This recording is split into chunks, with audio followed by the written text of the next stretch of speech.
سب سے پہلے حضرت مولانا مفتی اعظم شہر کانپور جناب مفتی اقبال احمد صاحب دامت برکاتہم سے انتہائی ادب و احترام کے ساتھ میں گزارش کرتا ہوں کہ حضرت تشریف لائیں اور اپنے قیمتی نصائح سے ہم سامعین کو محظوظ فرمائیں.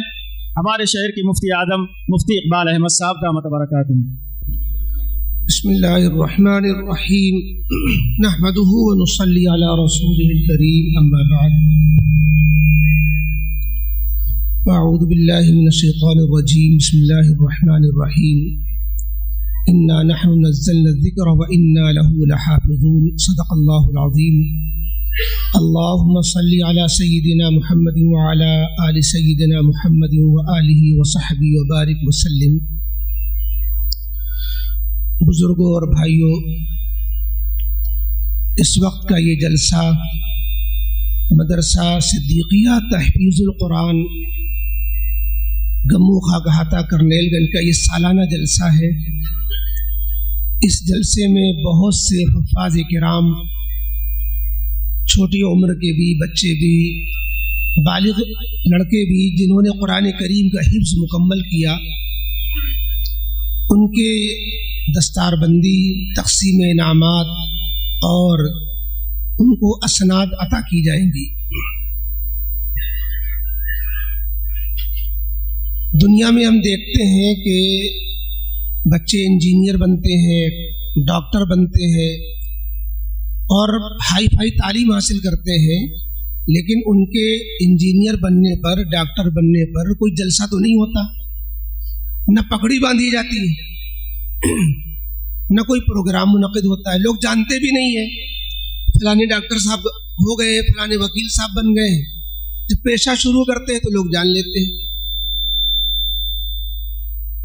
تو یہ حافظ قرآن ہونے پر جلسہ کیوں؟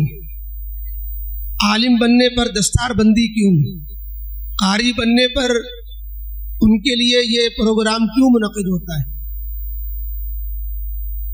اس کے پیچھے جہاں بہت سے مقاصد ہیں، چونکہ یہ مدارس آپ کے دیے ہوئے چندے سے چلتے ہیں، اس کی بنا پر یہ کارگزاری بتانی ہوتی ہے کہ ہم نے آپ کی عطیات کو، آپ کی دی ہوئی صدقات کو، تعاون کو کن کاموں میں خرچ کیا، اس کا کیا ثمرہ ہے، کیا اس کا پروڈکٹس ہے، وہ آپ کے سامنے آ جائے. مدرسے کی کارگزاری، لیکن یہ ضمنی مقصد ہے، اصل مقصد یہ نہیں ہے. اصل مقصد جو حفاظ قرآن کریم کے دستار بندی وغیرہ کا ہوتا ہے، دراصل یہ وراثت ہے نبی کریم علیہ الصلاۃ والسلام کی. ہم سب جانتے ہیں انبیاء کرام علیہ الصلاۃ والسلام درہم و دینار، مال و دولت، زمین جائیداد کی وراثت نہیں چھوڑا کرتے. ان کی وراثت علم ہوتا ہے، ان کی وراثت قرآن ہے، ان کی وراثت دین ہے، ان کی وراثت سنت ہے. اور اللہ رب العزت کی طرف سے انبیاء کو یہ حکم ہوتا ہے کہ اپنی نبوت کا اعلان کریں، اپنا دین برملا لوگوں کو پہنچائیں اور اپنی نبوت کی تبلیغ کریں. تو جب نبی کریم علیہ الصلاۃ والسلام کی نبوت کا اعلان اللہ کی طرف سے حکم ہو رہا ہے کہ اس کا اعلان کرنا ہے، تو نبی کی جو وراثت امت کو منتقل ہوتی ہے، اس وراثت کا بھی اعلان کرنا پڑتا ہے کہ نبی کی وراثت جو قرآن ہے، یہ بچہ اس وراثت کو اس نے حاصل کر لیا، لہذا اب اس وراثت کو تم ہم سے حاصل کرو. یہ حفاظ قرآن گویا اعلان کر رہے ہوتے ہیں کہ اللہ کے نبی علیہ السلام کی وراثت جو قرآن کی تھی، وہ وراثت اللہ نے ہمیں عطا فرمائی. اب لوگوں کو چاہیے کہ قرآن کی وراثت ہم سے حاصل کریں. تو یہ وراثت کی تقسیم کا اعلان ہے. جو عالم بن رہا ہے کہ اب لوگ علوم نبوت کی وراثت اس عالم بننے والے شخص سے اس وراثت کو حاصل کریں.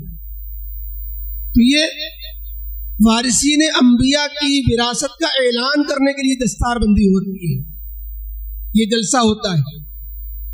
اور اس کے ضمن میں جو اور فائدے وہ تو ہے ہی، ترغیب پیدا ہوتی ہے، شوق پیدا ہوتا ہے جب یہ چیز سننے میں آتی ہے کہ اگر خاندان میں ایک بچہ حافظ ہو گیا تو اس ایک بچے کے طفیل میں 10 لوگوں کا بیڑا پار ہو گیا۔ ڈاکٹر بننے سے، ان سب بننے سے دنیا بنتی ہے، ٹھیک ہے دنیا بنتی ہے، لیکن سب کی نہیں بنتی۔ ایک ڈگری ایک کے کام آتی ہے، 10 کے کام نہیں آتی، 2 کے کام نہیں آتی۔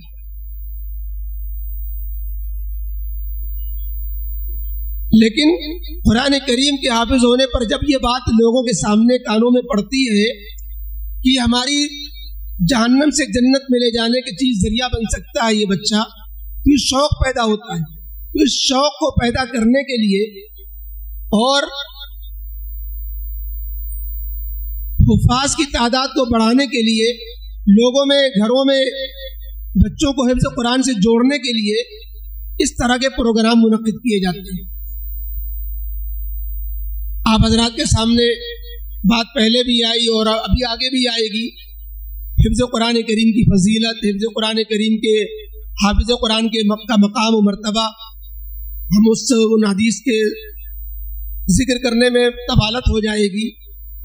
بس ایک مثال سے ایک بات کو سمجھاتے ہیں کہ قیامت کے دن یہ جو آتا ہے حدیث پاک میں کہ حافظ قرآن 10 جہنمیوں کو جنت میں لے جائے گا، یہ کتنی بڑی سعادت کی بات ہے۔ ایک چھوٹی سی مثال سے سمجھیے،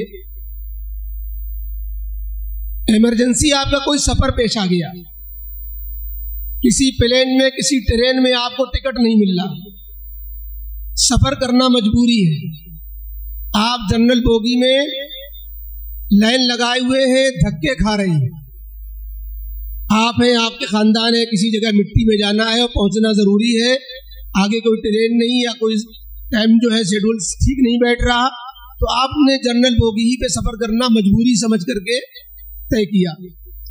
اب پولیس کے ڈنڈے کھا رہے ہیں، دھوپ ہے، گرمی ہے، لائن لگائے ہوئے ہیں، کسی طرح ایک پاؤں پہ کھڑے ہو کر جانے کو مل جائے۔